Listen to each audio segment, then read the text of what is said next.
Namaskaraha and welcome to our next session on the yogic life. So today's topic is mucayatE bhavabandhanAt. So we have seen that people in the world, they suffer from various complexes, right? So people have complex concerning their wealth, their physical strength, or worldly success, and that is actually known as superiority complex. And there are other people who are suffering from inferiority complex. They think that they are inferior to somebody else, they are lesser than somebody else, right? So people who are physically weak, they have one type of complex, whereas people who are highly educated, they have another type of complex. Somebody is poor, they have a particular type of complex. Their attitude is like they are very poor and downtrodden. How can we stand the rich? We don't have power. And people who are not educated, they think that we are not educated and they have a complex for that. And how can we go to people who are highly educated, right? So these are all different complexes of mind, and these are all limitations of the mind. Some people have fear complexes, right? They're always concerned what is going to happen next, what will happen next, what will happen next. They're always wondering, right? This kind of you know mentality is nothing but fear complex. And there are other people who suffer from defeatist complex.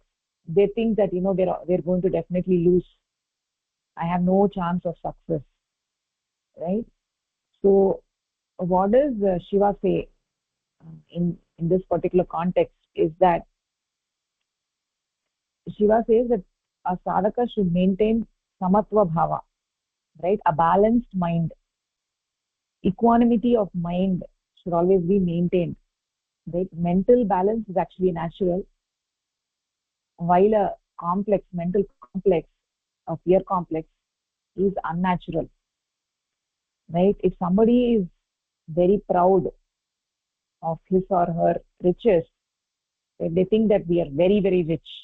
So this is a kind of a superiority complex which is playing in their minds, right? But if we think about it, how long is that richness, that how long is that, the riches going to stay? How long is that pride going to stay, right? It is not that the wealth is going to be there forever. There could be a day when the wealth may completely vanish and they become poor. We've seen this a lot, right? Somebody who was extremely wealthy and suddenly everything is gone and they become very, very poor. They're not able to take it, right? So, like if you just imagine their position before, the persons who were very rich and they used to boast about their riches in the past, right? But now everything is gone. So, what people should bear in mind is that whatever I have acquired everything by the grace of the Supreme, by the grace of Paramapurusha. If he decides that I should not possess the wealth, then he can take it away at any time, right? The moment he wishes, everything is gone. So one should not feel pride about anything under any circumstances, right? Whatever it is, one should not feel pride about anything, right? If human beings are supposed to have pride, they should have pride about only one thing, right? What is the pride is that I am the child of Paramatma, I am the santan of Paramatma, I'm the progeny of Paramapurusha, right? That is the only pride one should have. So who is the source? The Paramatma, who is the source of all the wealth and prosperity of this world, everything that he has given. I am the child of such a Paramatma, right? That is the final cause of all these things. So, hey Paramatma, I am the son or daughter of that Paramapurusha who owns everything. That is the best kind of pride. Other than that, there is nothing to be proud about, right? So what about the inferiority complexes that make you think of yourself as inferior to others, right? So people who are not educated, they think, oh, we don't have much learning, poor people have similar kind of mentality. We are so poor, we have no one to turn to, right? So everyone in this universe is a child of Paramapurusha. No one is big or small. All are related. All are brothers and sisters, right? And right, as far as the caste, the so-called castes are concerned, no one is high or low, right? If we are all we have all originated from the same source, how can somebody be high and how can somebody be low, right? How can we be of different castes? All people are of the same caste. We are all human by birth, right? Everyone is by birth of the same caste as their father, right? That Paramatma. So we should keep our mind away from those kind of distinctions, right? Because those who believe in these distinctions, they do not believe in Paramapurusha. They do not believe that they have originated from Paramapurusha, right? So if we have 5 different castes in the world or 5 different divisions in the society, then what is the caste of Paramatma, right? Can he be of 5 castes? If we have all originated from him, then can he be of 5 castes? No, it's not possible.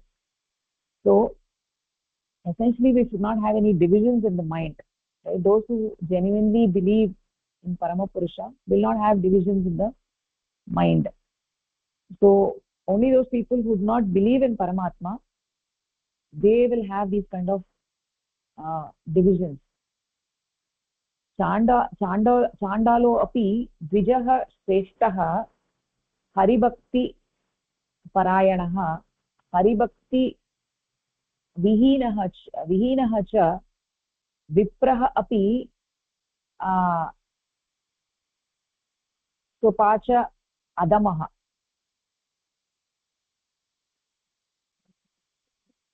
So even in the society we've heard Chandalas means the people of the lowest caste, right? Even the popularly known Chandalas, the lowest caste, can be superior to the so-called Brahmins if they have devotion to Hari.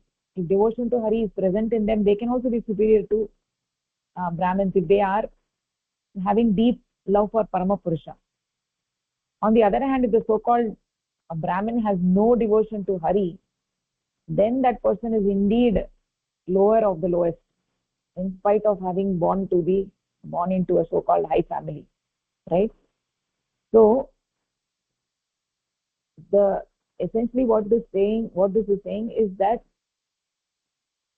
mental balance is very important, right? That we should not have divisions of the mind. We should not have divisions of the mind. We are all the progeny of the same source, and we should have a deep love for that supreme, right? So this is actually one type of complexity in the mind, is when we have divisions, when we look at people differently based on caste or based on other divisions, right? There is also another type of complex in people, that is known as sinning complex. If people think I'm always a sinner, right? I'm a sinner, I've committed a lot of sins, I've committed such a sinful act, right? I should not have done those acts, right? And if I go to Paramatma, he also will not accept me because I've done so much of papa, right? How can I go and stand before him, right? Such thoughts also pass through people's mind, right? There are people who have these kind of complexities also, like complexes like the sinning complex. So one thing we should all remember, right, that is the moral judgment regarding virtue and vice, that takes place only in the material world. People hate a sinner, right? Similarly, one person performs a virtuous deed, then people regard the person highly, right? That is how the society is, and that is how it should be, right? But for a supreme father, the question is there a distinction between a sinner and a virtuous person, right? So all these kind of concerns are for the mundane world. As far as Paramapurusha is concerned, these these divisions are all meaningless, right?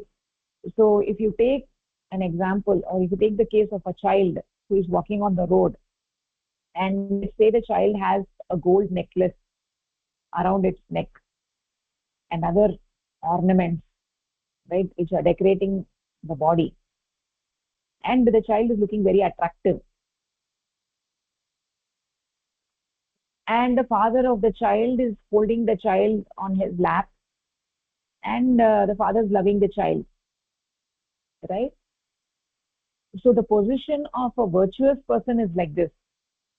So the ornaments that we are talking about are the person's virtuous deeds, and these are inseparable parts of the body, right? They have been earned or acquired from outside, right? So this is one scenario.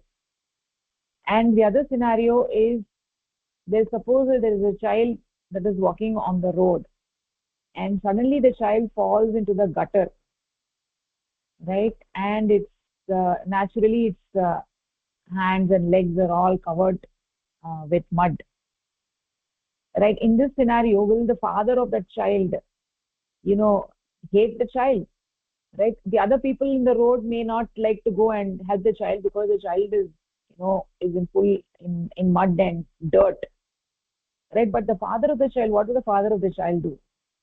So the father of the child will not think that the child is dirty. He will immediately run towards the child, pull the child out of the drain, then clean the child, wash the arms and legs and the body, and then take the child on to his lap and try to console the child, right? So basically telling the child that everything is okay now, don't cry, right? You're okay, you're safe now, you're all clean now, I'll dry you with a towel, and I'll comfort you, right? So for a father, whether the child is adorned in ornaments, or whether the child is covered with the mud, it doesn't matter. The child is a child, and so the father will run towards the child no matter how the child is, right? So for the society, if the child is in with ornaments, it's an attractive sight, and everybody wants to look at the child and see how beautiful the child is. But if the child is covered with mud or slush or dirt, then they would not want to go towards it, right? But for a father, it is not like that. It's the same. So for Paramapurusha, no difference exists between virtuous people and sinners.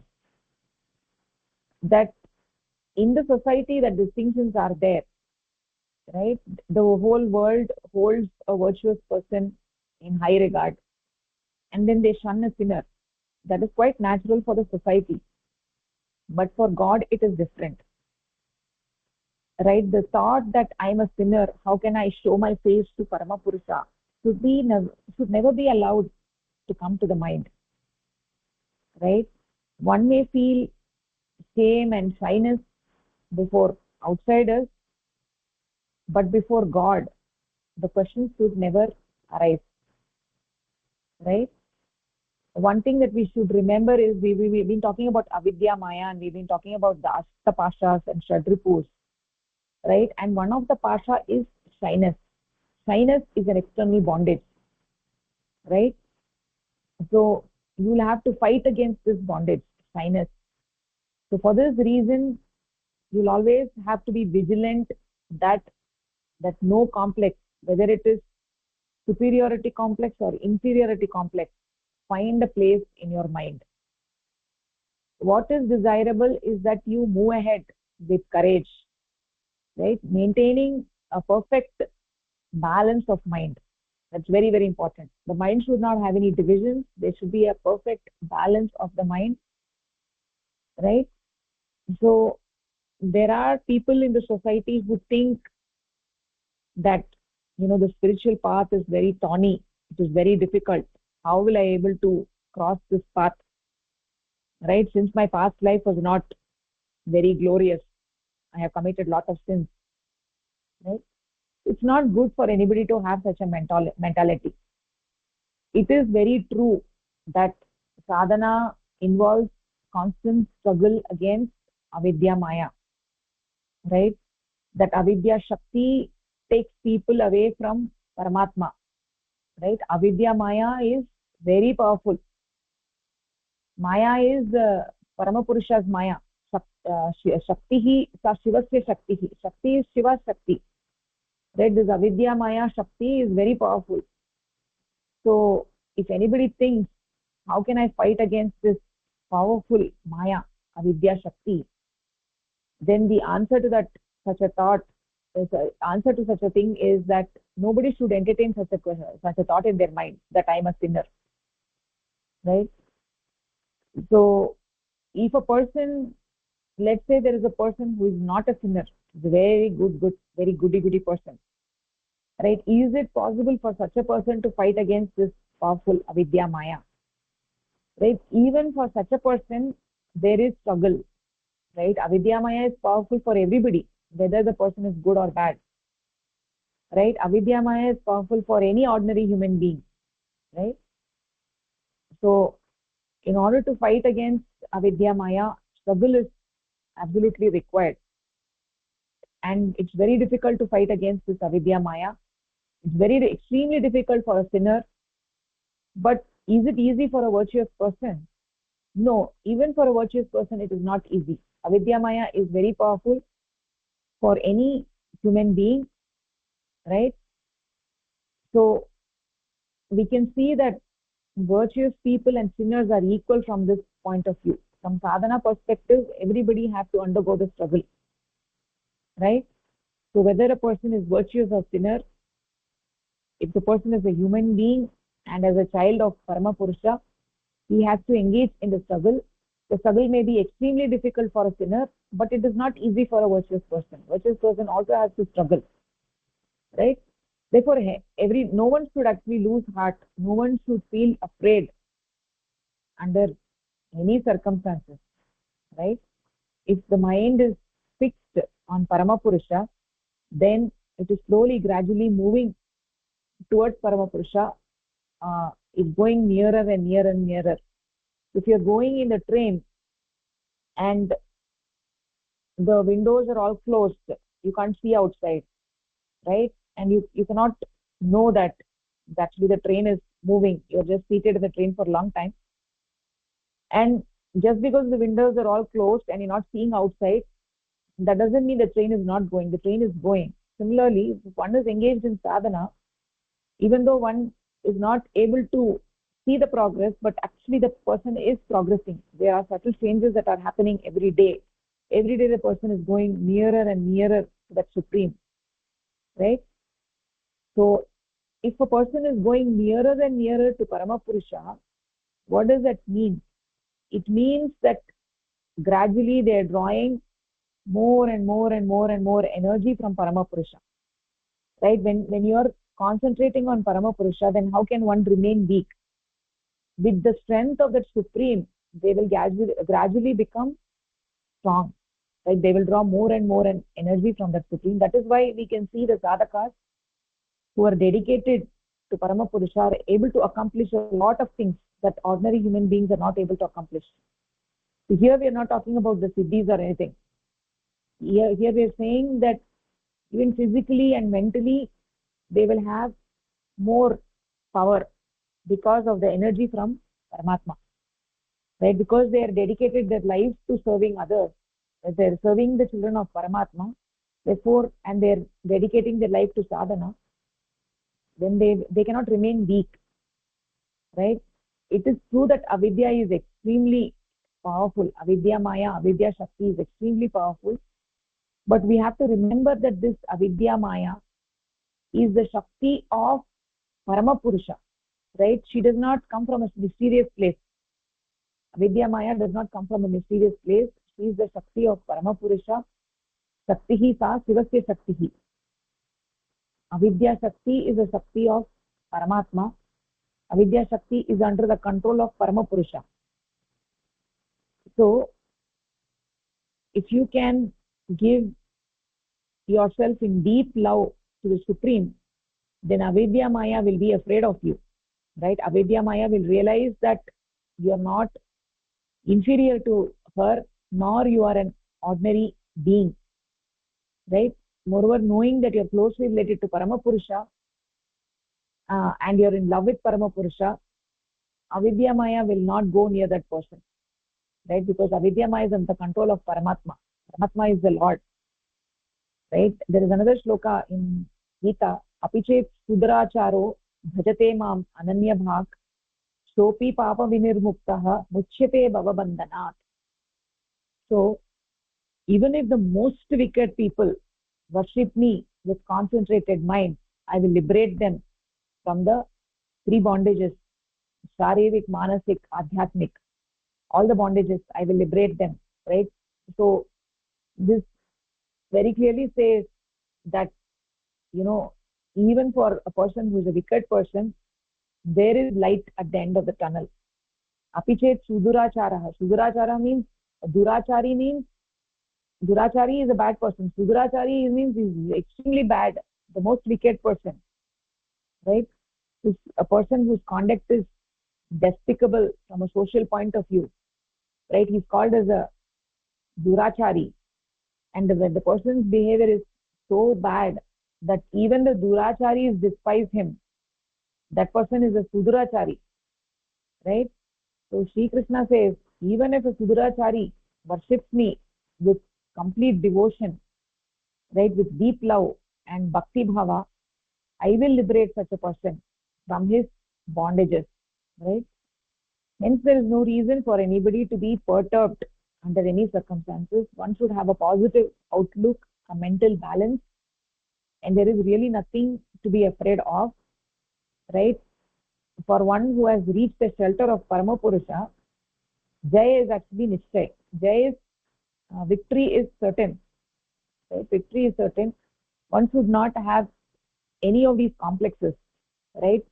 One should not have any of these complexes: superiority complex, inferiority complex, fear complex, sinner complex, defeatist complex. None of these complexes should be there in the mind. The mind should be pure, should have a balance. What should be there in the mind is only the true devotion, bhakti bhava to Paramatma. So when such a person starts developing the bhakti bhava, then they will see Paramatma everywhere. They will see Paramatma in everything they do, in every person, every object. They will see Paramatma. That Brahma bhava will come. When that Brahma bhava will come, when they are having the Brahma smaranam every minute of the day, then Brahma iva tena gantavyam. They become Brahma. They become that Paramatma, right? So, uh, so this beautifully captures how to get rid of the samsara, how to cross the samsara, right? Bhavabandhanat muktihi. How do you get the mukti from the bhava? Bhava means this samsara. From the samsara, how you get muktihi, right? So it's very important to have a balanced mind, free of any kind of complex, right? The various complexes. Okay. Uh, any questions or thoughts over here? So now we can actually go to our pravachan. Why are people afraid of intuitional practice, right? So we've been saying that sadhana is the fundamental duty of every human being, right? Is the fundamental duty of every human being. And even though sadhana is the main essence of life, people do not uh, perform sadhana. They're afraid of doing sadhana. The reason why they're afraid of doing sadhana is because they think that to do sadhana one has to leave the society and uh, go to the forest or go to the Himalayas, right? That is how people think, and as a result they don't want to give up the worldly life and go far away, right? And or they think that they have to be a sannyasi to do sadhana, and they think that, oh, I have family and I don't want to leave my family, so they don't want to take up sannyasa. So they live in the society and they think they don't have to do sadhana. So that is what they think, and they, as a result, most people don't engage in doing sadhana. So what we are actually saying over here is that sadhana can be done by everybody. Sadhana can be done by anybody who has a human body and a mind. One does not have to one does not have to go to the forest or to the Himalayas to do the sadhana, right? So it is no doubt true that in the society, when you're in the society, initially you can be disturbed by the surroundings, but slowly by dedicated practice, by abhyasa, you'll be able to do sadhana anywhere, even in the house. Even if the house is not extremely quiet, even then you'll be able to you know, sit in sadhana, sit in padmasana and do the sadhana. So just because you're away from the house, you're far away from the forest or in the mountains, doesn't mean that avidya maya will leave you. Avidya maya will follow you wherever you go, right? So in order to win over avidya maya, one has to engage in doing sadhana. As you keep doing sadhana, slowly you will win over avidya maya. It doesn't mean that you have to go to the forest or anywhere, right? Sadhana is available both to the grahasthas and to the sannyasis, the so-called sannyasis. It is available to every human being. So everybody in the society has a responsibility, right? If you're a grahastha, you have a responsibility towards your family and to your children, right? Everybody in your family. So you can't leave all of them and go to the forest and do sadhana, because even if you go there, you'll still be thinking about them. You'll be thinking about your responsibilities. You'll be thinking about what they are doing, right? So essentially, the avidya maya will make you very worried, right? And you cannot focus on your sadhana. So essentially, the moral of the story is that released from the influence of avidya maya, we cannot obtain that by running away to the forest or to the mountains, but one has to engage in doing sadhana wherever they are, right? Only then they can overcome sadhana, overcome the avidya maya, right? So initially avidya maya will disturb a person, because one who has never engaged in sadhana, when he sits for sadhana, his mind will be very perturbed. His mind will be jumping from one thing to another, which is quite natural, right? And when they're sitting for sadhana, they'll be thinking about all different kinds of things, right? Different kinds of things emerge in the mind, right? And at that point in time, you can actually see that how restless the mind is, right? So over a period of time, when one is dedicated in doing sadhana regularly, twice a day, then one can see that these disturbances slowly reduce.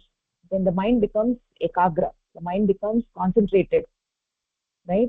And also, like, serving the society, the opportunity for serving the society is available only when you live in the society. If you go to the forest, you don't have the opportunity for serving the society. Then it becomes a very, very selfish endeavor, right? You're always thinking about my sadhana, my progress, right?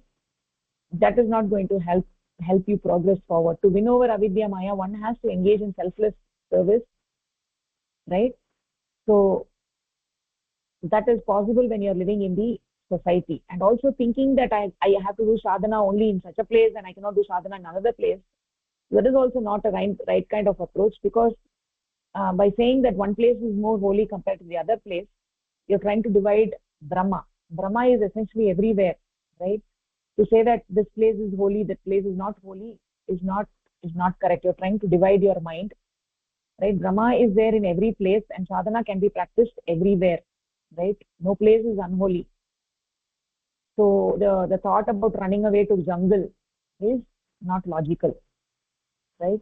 So to give up the world for doing sadhana, that kind of thought, that kind of fear is not a correct approach. And also we saw that what is the true meaning of brahmacharya, brahmani vicharanam, right? Diverting the mind, channelizing the mind towards that paramatma, and seeing Brahma everywhere in every action that we do, right? The person who is doing the action is Brahma, the action itself is Brahma, and for whom we are recipient of the action is Brahma, the result of the action is Brahma, right? This madhu vidya needs to be practiced, right? So by doing that, by devoting your mind towards Brahma, then you're moving closer to that parama purusha, right? That is what is actually a brahmacharya. People also think that, one has to be a brahmacharya to practice sadhana. right? But what is actually brahmacharya? Brahmacharya does not mean celibacy or giving your relationship with your husband or wife. So brahmacharya means brahmani vicharanam, right? Being in the brahma bhava all the time. That is what is brahmacharya. And that brahmacharya can be practiced by anybody, whether they are a grahastha or a sannyasi, right? So that is also a misconception that is there in the society. So essentially, we have to get rid of the influence of avidya maya, influence of prakriti, right? Brahma is very, very subtle, sukshma vastu.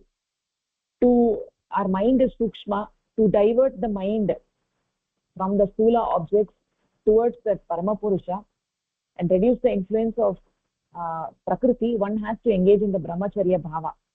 The brahmacharya will help us to release the mind from the influence of prakriti, right? So by being devoted to brahma, slowly the mind gets freed from avidya maya, right? So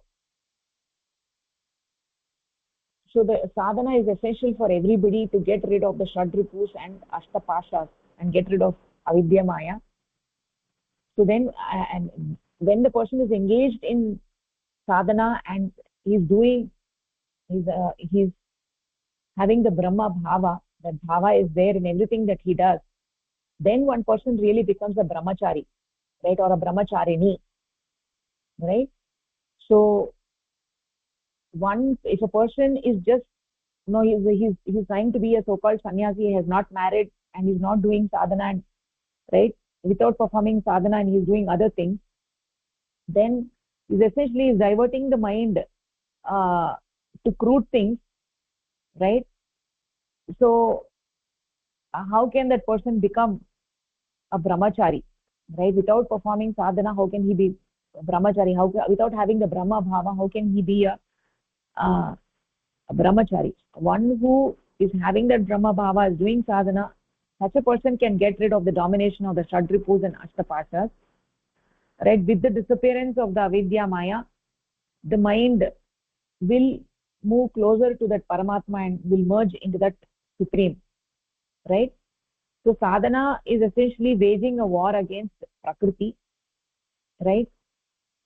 And prakriti is very, very strong. Prakriti is extremely strong, and one has to engage in brahmacharya bhava, which is not necessarily, which is not not getting married or not having relationship, none of that. It is being in the brahma bhava, right? Being in the brahma bhava. By being in the brahma bhava, firmness of mind and intellectual sharpness also develops, right?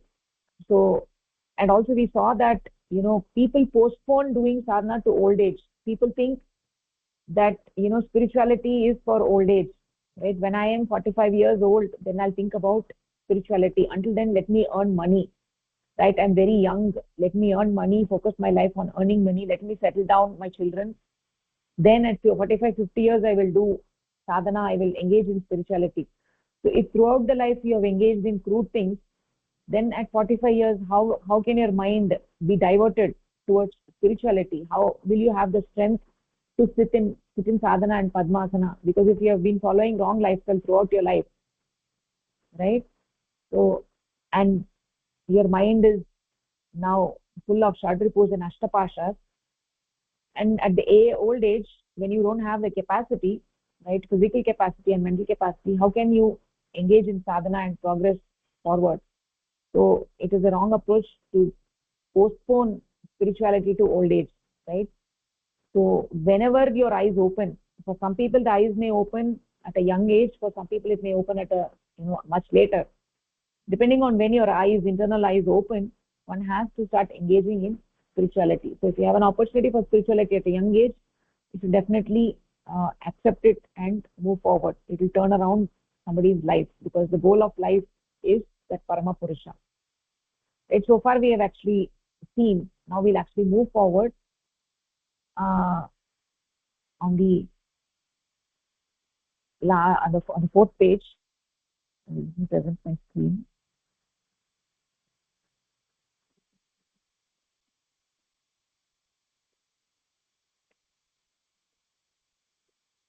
Okay, can you see my screen on the fourth page? Pushpalata Bhagini, do you want to take that one? Ordinarily, it is the fear.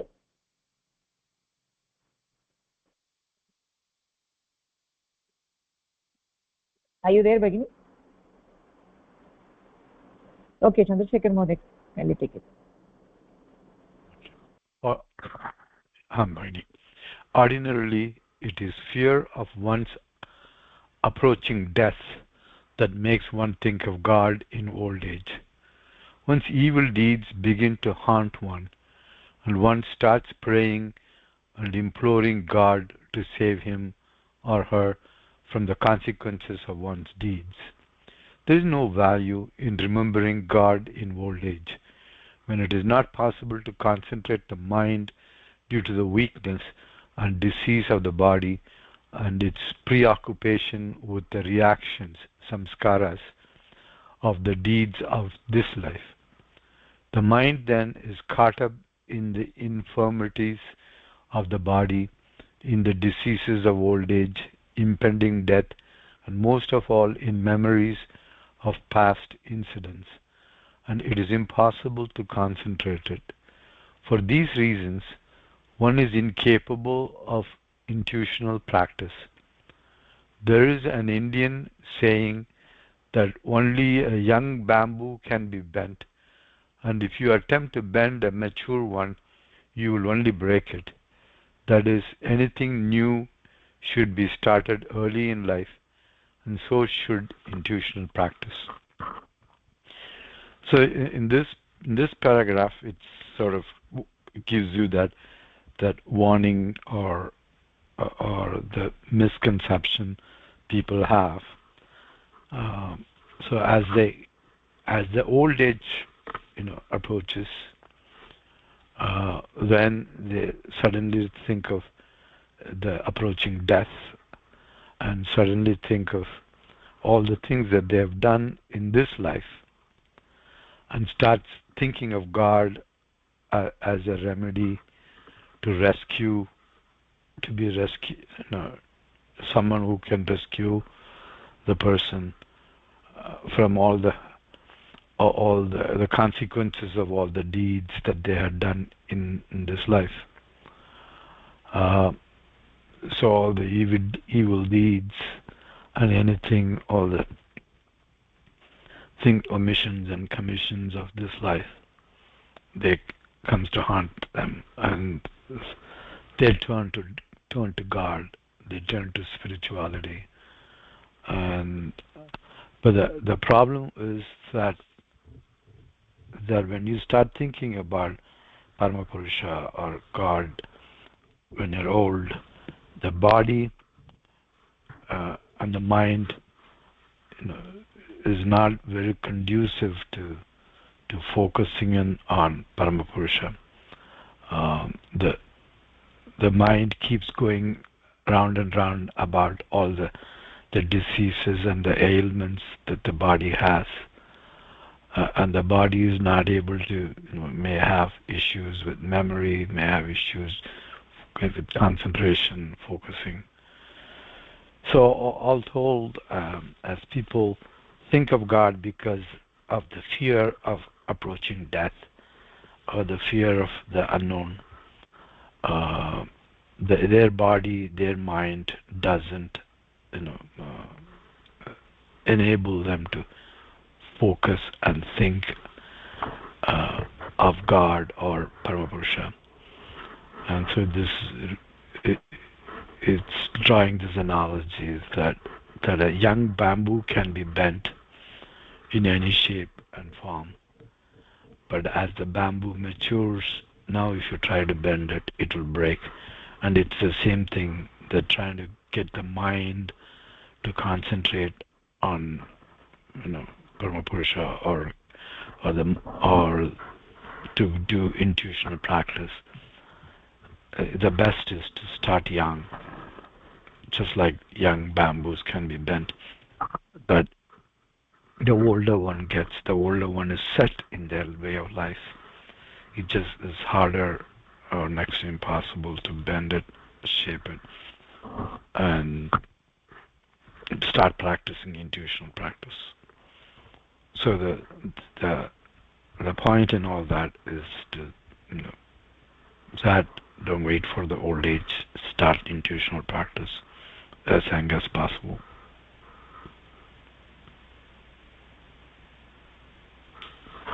Yes, Morgan, I beautifully said. Yeah, so this paragraph is very, very important. uh, Thinking of God should not be motivated by fear, but by rather by love.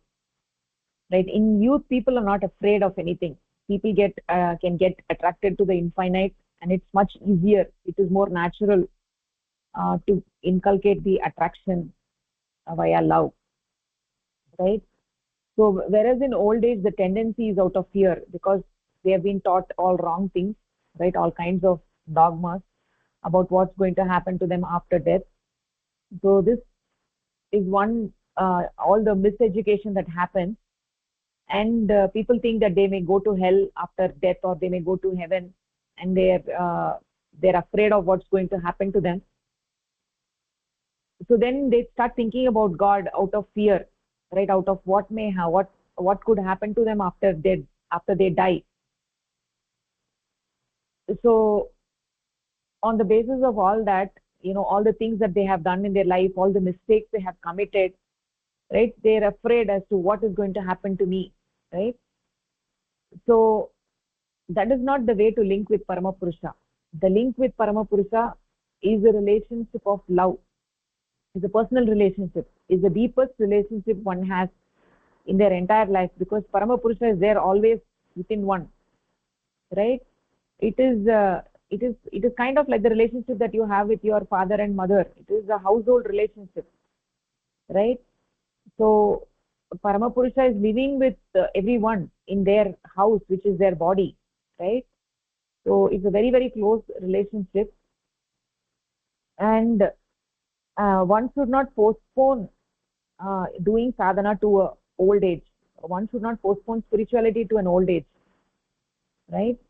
So Paramapurusha is there always with you. He's the closest of everybody, right? You need not open your eyes to see that Paramapurusha. He's within you and he's helping you with everything that you do, right? If you're doing something, it is with his energy that you're doing. So whereas people who get motivated in the old age, it is mostly out of fear, right? It is out of fear, and at that age they are not able to dedicate themselves to Paramapurusha because of their physical limitations and also their mental limitations, right? So uh, if you're just thinking about what is going to happen to you, and as a result of the fear you're wanting to have a connection with Paramapurusha, that is uh, it is not the right kind of approach, because of the fear you may get misguided, right? Because of fear, a relationship based on fear is completely selfish. So that should not be the reason for have a linking with Paramapurusha, right? So one should have a relationship of love and devotion, right?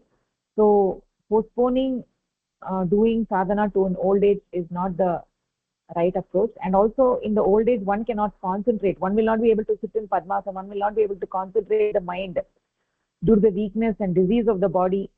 The samskaras, all the samskaras accumulated, right, into this entire life, all of these things pile up, and somebody has pain in the joints, they're not feeling well, they don't have the strength, they don't have the vigor, they cannot concentrate, right? And above all they're filled with fear, right?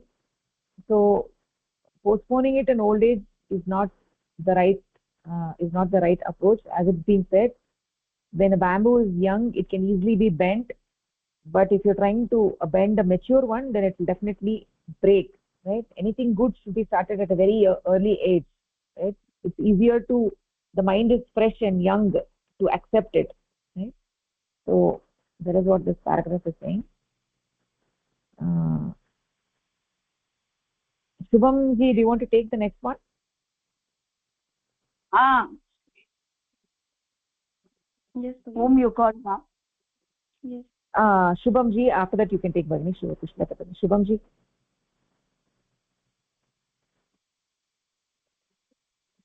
Shubhamji, you want to read or you're listening? Yes, I want to take. Yeah, please.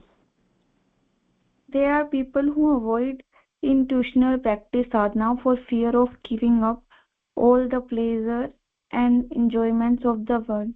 The fear deters them from pursuing intuitional practice, although their fear has no basic, logical basis.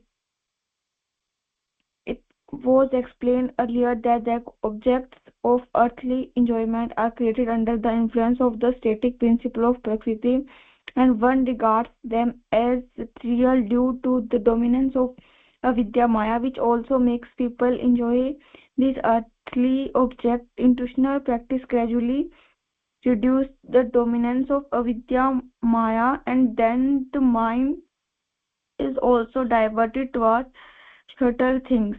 Crude worldly pleasure, enjoyment lost their attraction. The longing for worldly objects, kama, the attraction for the moha and avarice, lobha, the three principles of avidya maya make these seem desirable. But with the waning of the influence of these three, the mind will no longer desire them.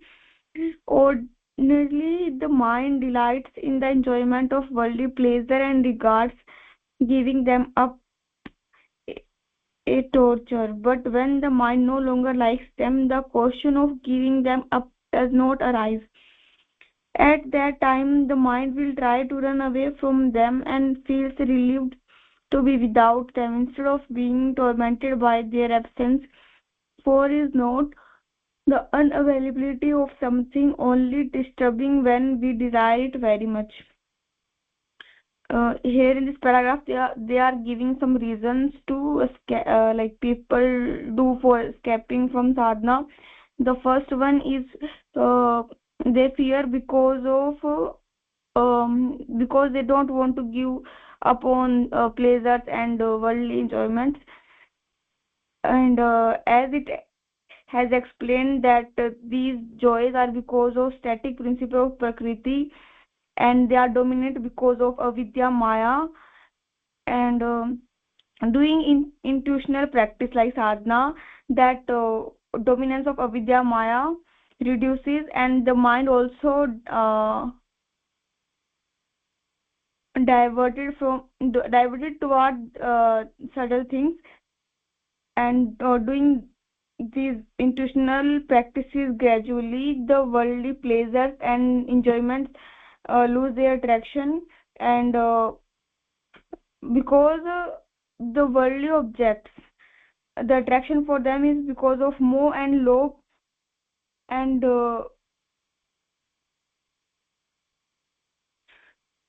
because of avidya maya they seem desirable. But when the influence of avidya maya waning or reducing, the mind doesn't long them for, and doesn't like them, so the question of giving up doesn't arise, and at the time mind will try to run away from them and feels relaxed without them, and instead of like the first thing they were mentioning, that we want worldly desires and pleasures, and doing sadhana, those all things feels like they are torture and we don't want them. Or for is not the unavailability of something only disturbing when we desire it very much, and there the worldly things feels more a disturbance to us instead of like pleasure.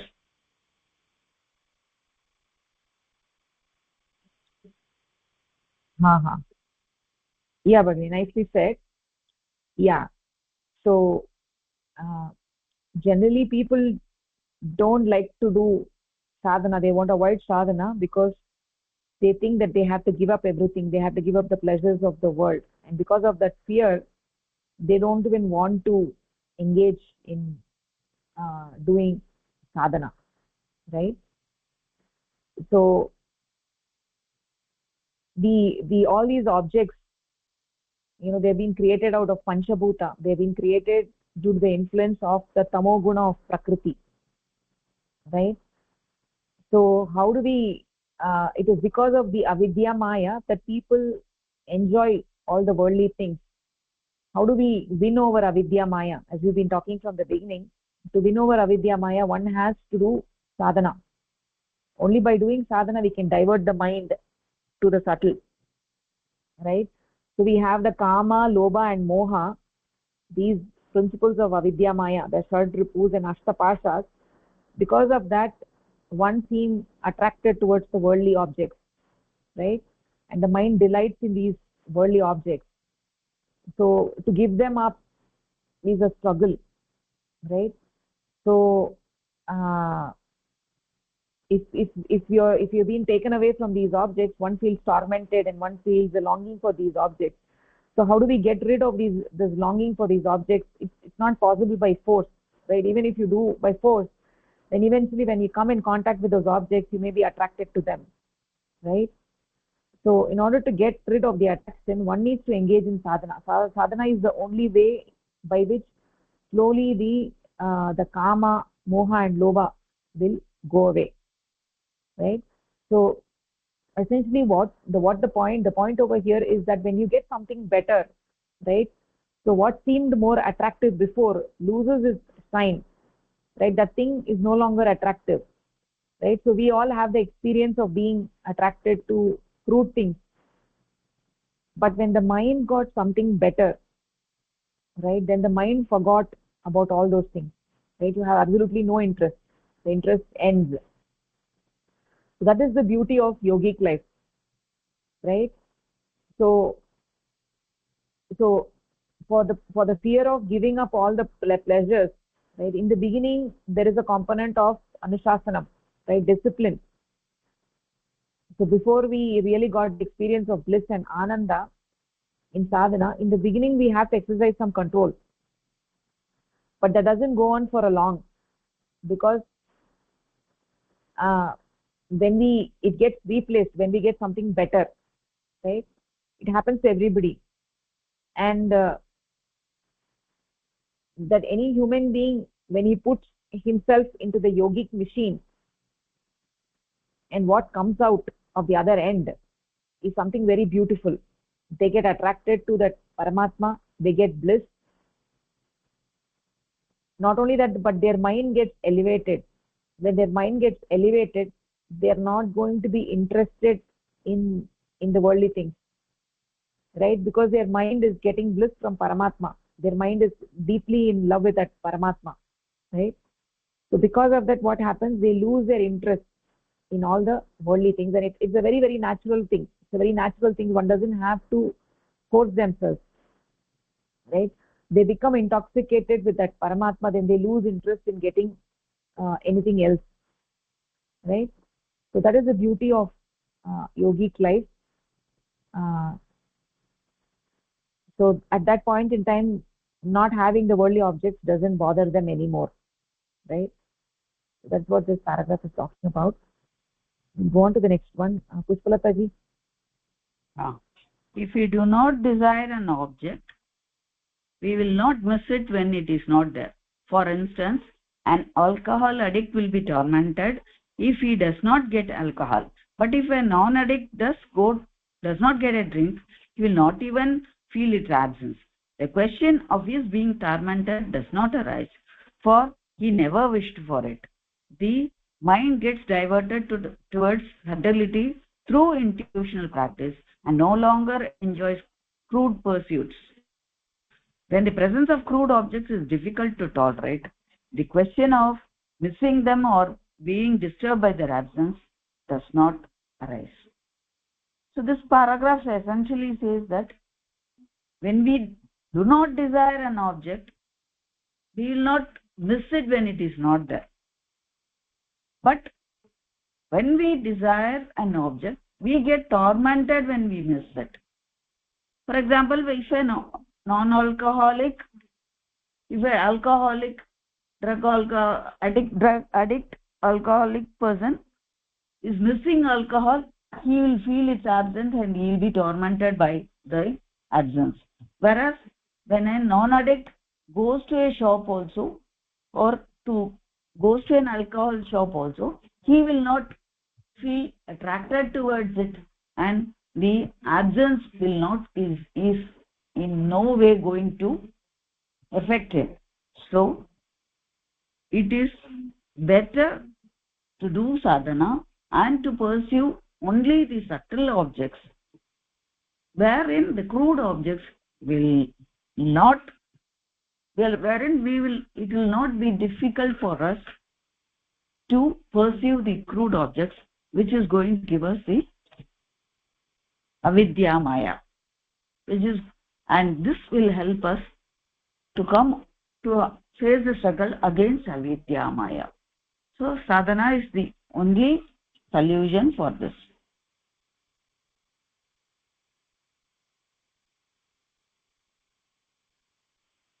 Yeah, nicely said, Bhagini.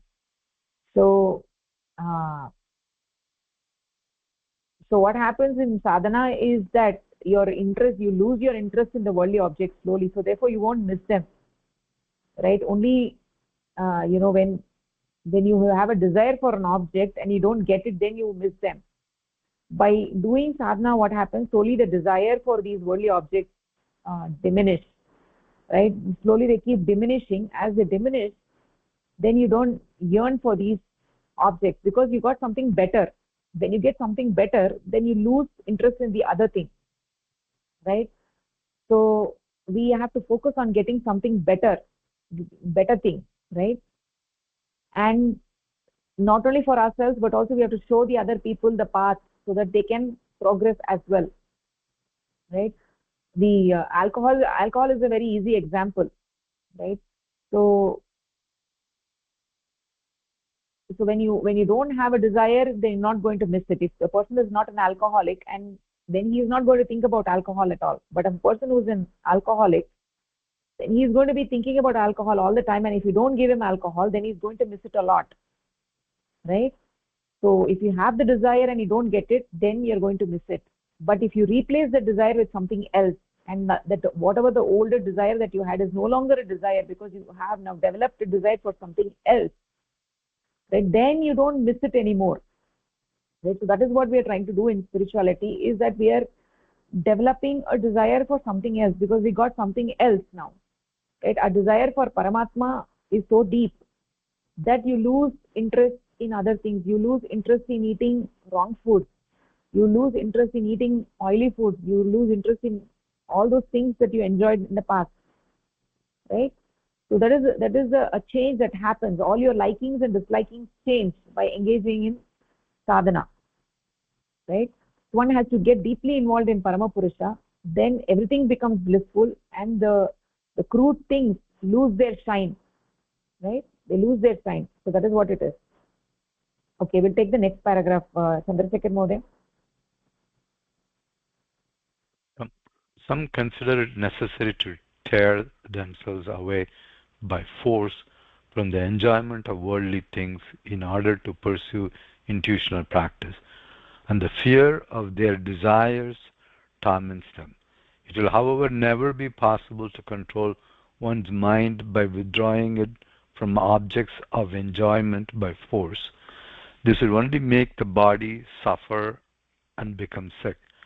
There is no compulsion in intuitional practice.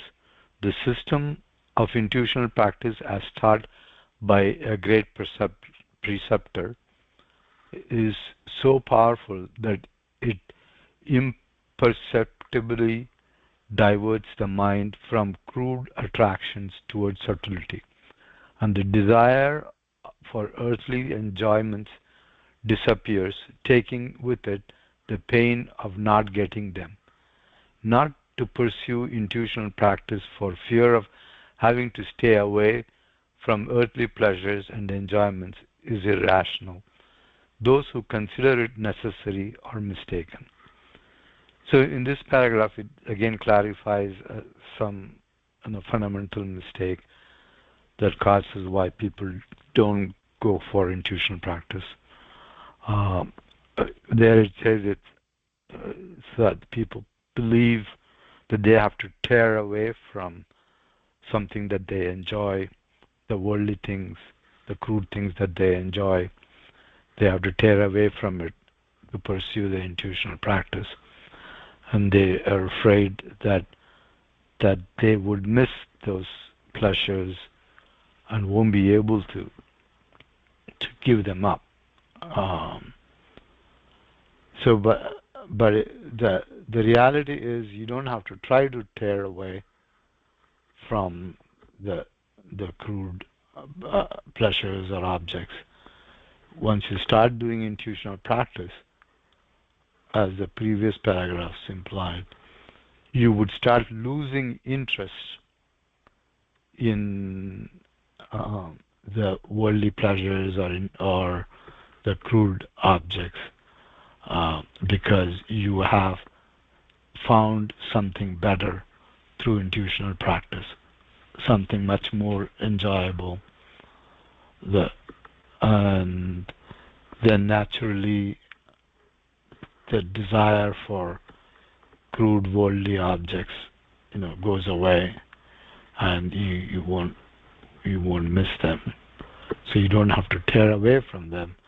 If you start intuitional practice, it will just naturally the crude objects, the desire for crude objects and worldly pleasures would go away. And so you shouldn't have to avoid pursuing intuitional practice because you're afraid that you cannot stay away from earthly pleasures. Just start the intuitional practice. The earthly pleasures would no longer look attractive.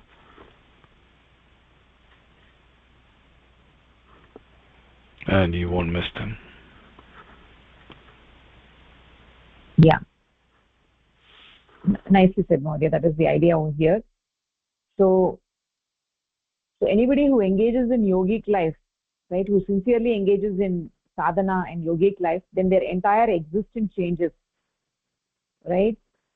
So when we put the human existence, the human body and the human mind into the machinery of Yoganishta Jivanam, then what comes out is a wonderfully developed mind, a wonderfully healthy body, right, that becomes suitable to house that mind, so that the mind can progress from imperfection to perfection, from the finite to the infinite. So, and as soon as somebody gets onto that path, then immediately they begin to lose interest in the crude things, which they found attractive before. All those things which they used to engage now has, all those things have lost their glitter and glamour, right? They are no longer attractive, right? So this is not just a theory. It's not a theoretical concept that we're talking over here, right? It actually happens like that. It actually works, and bhakti is deeply involved, right? So there was a time when we were not involved in Yoganishta Jivanam, and we were getting attracted to all those objects of the world, right? Your lifestyle was different, your thought process was different, everything was different. But then the moment you put yourself, your thought and mind and body and everything into Yoganishta Jivanam, your whole approach to life changes, right? Your whole approach to life changes. You're no longer attracted to those crude objects. Even if you come in contact with them, they're non-existent. Just like for a person who's not an alcoholic, even if he comes in contact with alcohol, he will just look at it and he'll go away, right? So, but for a person who's an alcoholic, he's going to take it and drink it, right? But what happens in yogic life is when you put your existence into yogic life, all those things that were shiny and glittery, they lose their attraction, and you don't have to force yourself to get out of it. It becomes a very natural process. It happens naturally, and it happens in real. It's not just theoretical that somebody is saying like this. It's not theoretical, and one will experience on their own when they engage in sadhana. Therefore, it is very important that we should start engaging in sadhana. We've gotten this human body and mind after great struggle, after a lot of sangharsha for yuga and yuga. We finally got this body, right? We should not waste it. We should engage in the yogic life engage in sadhana, and we'll get something better, right? We lose interest in the worldly things which we used to love, right? And and our mind becomes more and more drawn towards that supreme, right? So that is what this paragraph is talking about. Now let's go to the last paragraph. Shubhamji, you want to take the last paragraph? Yes, Bhagini. One careful analysis, the fears that hold one back On from careful analysis. sorry. On careful analysis, the fears that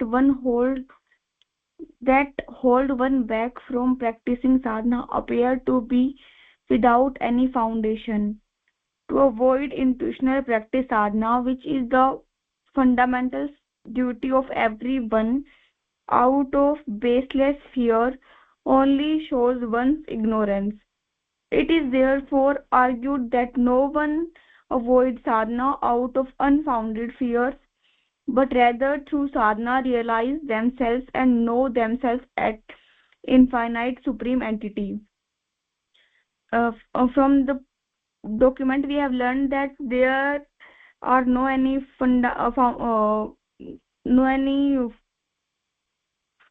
fears, or if there is any fear, that is baseless for not doing sadhana, but it's ignorance. And so it is told that we should not avoid sadhana because it is our fundamental duty to do sadhana, and through sadhana we can realize and know the infinite supreme entity.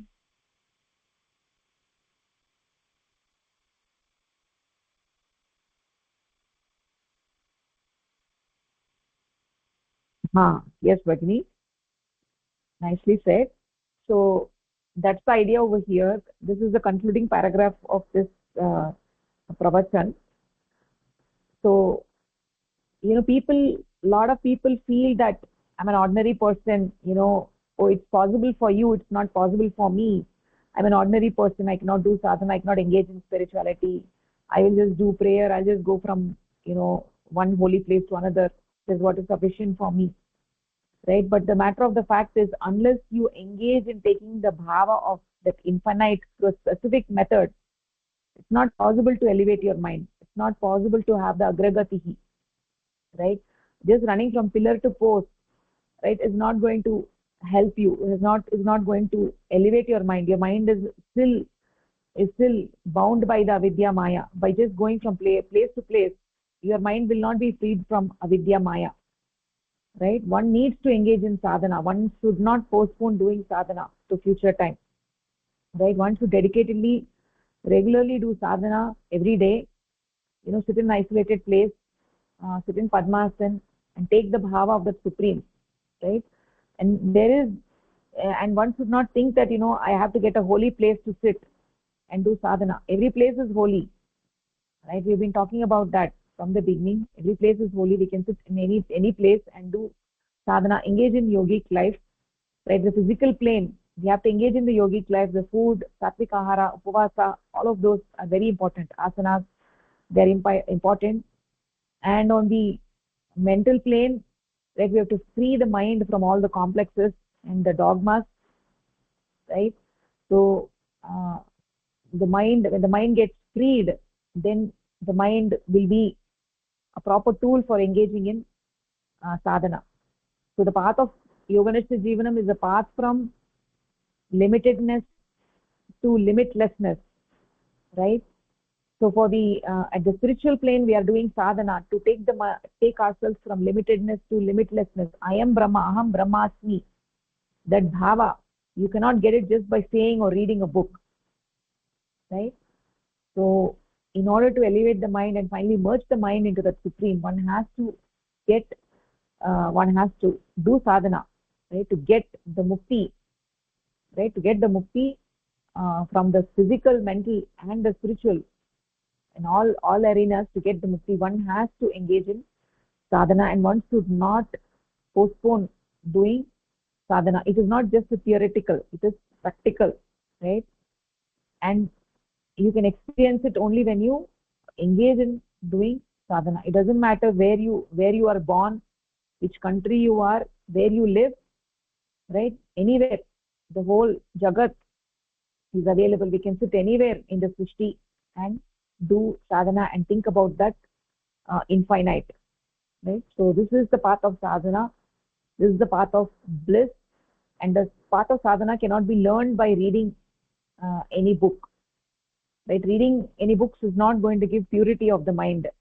The purity of the mind is got from actually doing sadhana, right? Whatever the books may say, but somebody has to do sadhana. Somebody has to close eyes and sit and go inward. That is the only way from taking the jiva to Shiva, right? To free the jiva, free the jiva and move towards Shiva, right? So that is what this paragraph is saying. It's the most important thing. So those those who have already learned sadhana, they have to engage in sadhana. They have to be regular in sadhana. So there is no excuse. There is no excuse. We've gotten this life after great struggle. We should not let it go waste, right? So that is what this Karapatram is all about. So from next week we will start a new Karapatram, Yama and Niyama, right? The eight the the principles of Yama and Niyama. That is what we'll be talking about. Yama and Niyama of the Ashtanga Yoga. These are steps of morality, right? Two important parts of yoga. And there are two types of morality. The Sahaja Naitikata is the ordinary simple morality, and the Adhyatmika Naitikata, right? Simple morality and the Adhyatmika morality. So just the simple morality is not sufficient, right? So we have to learn what the spiritual morality. There are 10 points, 5 in Yama and 5 in Niyama, right? And these are prerequisites for doing sadhana. So in order to follow the path of sadhana, one has to understand the Yama and Niyama, right? So before doing sadhana, one has to commit to following them to the best of one's ability, right? And so we'll talk about the Yama and Niyama next week. It's very beautiful. And also there are some misconceptions and certain concepts. We'll clarify all of those and we'll move forward from there. So any concluding thoughts or questions?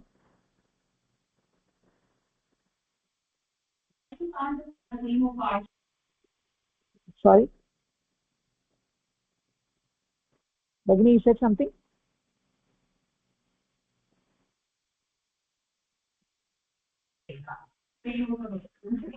No, we'll ponder over it, and any doubts we'll ask you in the next one. Okay.